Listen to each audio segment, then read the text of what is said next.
लाडकी बहीण या योजनेचा नोव्हेंबरचा हप्ता प्रचंड लाभार्थ्यांना मिळालेला नाही.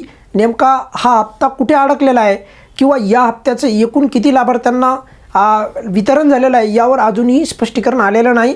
आणि त्यामुळे प्रचंड अशा लाभार्थी आहेत त्यांना आजही कळत नाही की नेमकं ई-KYC जी चालू होती तर ती ई-KYCमध्ये चूक झाल्यामुळे आमचा लाभ बंद झाला का ई-KYC केलीच नाही त्यामुळे लाभ बंद झाला किंवा इतर कोणत्या कारणामुळे लाभ झाला का अपुऱ्या निधीमुळे लाभ बंद झाला. तर याच्यामध्ये आपल्या या योजनेच्या संदर्भातच हा प्रश्न नाही तर बाकी पण योजना आहेत जसे निराधार योजना आहेत तर त्याच्यामध्ये पण प्रचंड लाभार्थ्यांना अजून लाभ आलेला नाही. त्यांना जो नेहमीप्रमाणे सर्व लाभार्थ्यांना जो लाभ मिळतो त्याच्यामध्ये प्रचंड लाभार्थी असे आहेत की त्यांना अजून लाभ येणे बाकी आहे. तर त्याचप्रमाणे मी या योजनेच्या बाबतीत पण सांगतो की नोव्हेंबरचा जो हप्ता आहे प्रचंड लाभार्थ्यांना असं वाटत असेल की आता मला नाही वाटत की इथून पुढे आमचा हप्ता येईल. पण माझ्या मते मी तुम्हाला परत सांगतोय की नोव्हेंबरचा 17वा हप्ता पुढे येईलच असं मी सांगत नाही, परंतु नोव्हेंबरचा हप्ता नाही आला म्हणजे लाभ बंद झाला असं नाही. कदाचित काही कारणास्तव, कारण मी मागे पण सांगितलं होतं जून जुलैमध्ये पण आपण तो मुद्दा मांडला होता की प्रचंड लाभार्थ्यांना लाभ आला नाही. त्यावेळेस सांगत होतो मी की लाखोच्या संख्येत ती संख्या असू शकते आणि तसंच झालं. 26 लाख लाभार्थी निघले, नंतर त्यांना जे आहे पात्र करण्यात आलं. सप्टेंबर ऑक्टोबरमध्ये त्यांचे लाभ देण्यात आले आणि त्याच्यामधले काही नावं अजून पण अपडेट केल्या जात आहेत. तर त्याचप्रमाणे जर नोव्हेंबरमध्ये काही तांत्रिक फक्त तुम्ही काही गोष्टी पाहायच्या आहेत जसे की बघा तुमची DBT जी आहे DBTचं स्टेटस ॲक्टिव्ह आहे का ते पहा.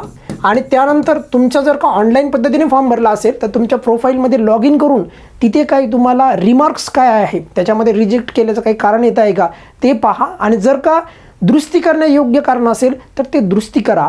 अन्यथा या व्यतिरिक्त काही लाडक्या बहिणींना काय केलेलं आहे की त्यांची जी काही बँकेची जी KYC आहे तर ती इनॅक्टिव्ह झालेली आहे. बँकेची KYC पण असते तर ती एका वेळेच्या नंतर इनॅक्टिव्ह होते, तर ती KYC पण ॲक्टिव्ह आहे का ते पण पहा.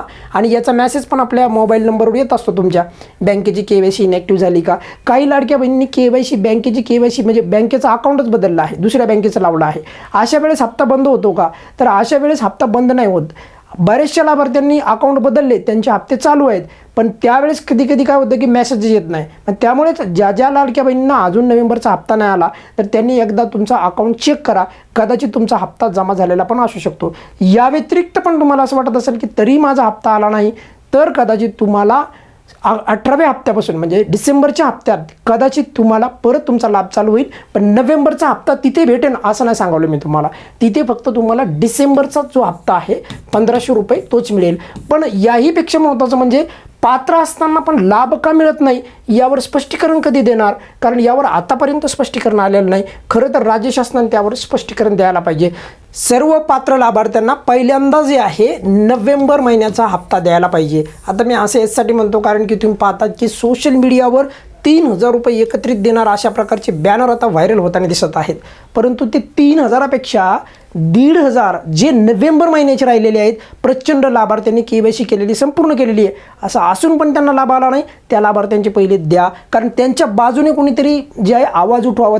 त्यांच्या बाजूने सोशल मीडियावर खरं तर बॅनर व्हायरल व्हायला पाहिजे की नोव्हेंबरचा तुमचा ज्यांचा हप्ता राहिलेला आहे पात्र असून पण 1500 रुपये आम्ही तो देणार आहोत, अशा प्रकारचे व्हायरल व्हायला पाहिजे. नक्की फक्त 3000 रुपये देणार आणि याच्यावर सरकारकडून कोणतं याचं स्पष्टीकरण आलेलं नाही की 3000 रुपये खरंच मिळणार का एकत्रित. आणि मी तर तुम्हाला सांगितलं यापूर्वीच 3000 रुपये मिळण्याची कोणती शक्यता नाही. त्यानंतर पात्र असताना पण लाभ मिळत नाही यावर खरं तर स्पष्टीकरण सरकारने द्यायला पाहिजे. कारण जितक्या ट्रान्सपरंट वेनं जितक्या स्पष्टपणे या योजनेच्या किती लाभार्थ्यांना लाभ मिळाला, नोव्हेंबरचा हप्ता का नाही आला, कोणत्या कारणामुळे नाही आला, त्याचा GR पण निघाला नव्हता, फक्त सामाजिक न्याय विभागाचा GR आला होता. तर त्या संपूर्ण गोष्टी जर एकदा व्यवस्थित झाल्या तर त्याच्यातनं आपल्याला कळेल की अपुऱ्या निधीमुळे नोव्हेंबरचा हप्ता आला नाही का, KYCमध्ये चूक केली त्यामुळे आला नाही का, डिसेंबरमध्ये जे आहे त्या हप्त्याची पूर्तता केल्या जाणार आहे वगैरे वगैरे संपूर्ण गोष्टी माझ्यामध्ये क्लिअर करायला पाहिजे. या व्यतिरिक्त पण काही असे प्रश्न आहेत या योजनेच्या बाबतीत आणि ते नक्कीच जे आहे मांडले पाहिजे. त्यामध्ये पहिला मुद्दा आहे की नोव्हेंबरचा हप्ता स्पष्टपणे किती लाभार्थ्यांना मिळाला यावर एकदा स्पष्टीकरण द्यायला पाहिजे. कधी स्पष्टीकरण देणार, KYCचं पोर्टल चालू करा, कारण लाखोच्या संख्येत लाडक्या बहिणींची KYC राहिलेली आहे. आणि त्याहीपेक्षा अशा काही लाडक्या बहिणी आहेत की ज्या एकल म्हणजे परित्यक्ता, ज्यांचे पती किंवा वडील बेपत्ता आहेत, अशा लाडक्या बहिणींना तर KYC करण्याचा ऑप्शनच उपलब्ध नव्हता. मग ही तर बाब सरकारची चुकलेली आहे, लाडक्या बहिणीची थोडी चुकलेली आहे. त्यामुळे या लाडक्या बहिणींसाठी आणि एकंदरीत ज्यांची KYC राहिली त्यांच्यासाठी KYCचे जे पोर्टल आहे तर ते परत चालू करा, वेबसाईटची लिंक चालू करा.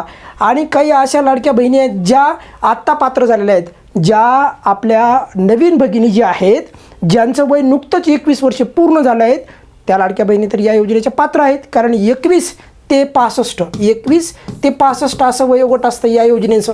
65पेक्षा एक बी दिवस जर जास्त भरला तर ऑटोमॅटिक लाभ कॅन्सल होतो. मग तसंच पाहिजे ना, जर 21 वर्षाला बरोबर म्हणजे बघा 21 वर्षाची बरोबर एखादी लाडकी बहीण झाली तर त्या लाडक्या बहिणीला पण तसाच लाभ चालू व्हायला पाहिजे.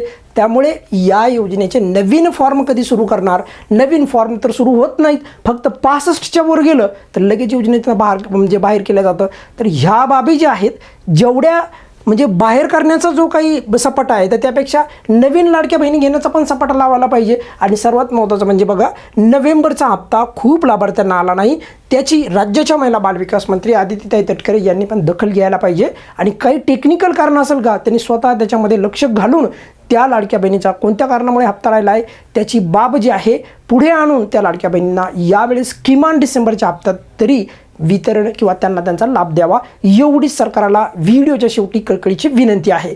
या व्हिडिओमध्ये आपण इथेच थांबूयात. काही अडचण असेल तर नेहमीप्रमाणे व्हिडिओच्या खाली कमेंट्समध्ये विचारू शकता. धन्यवाद.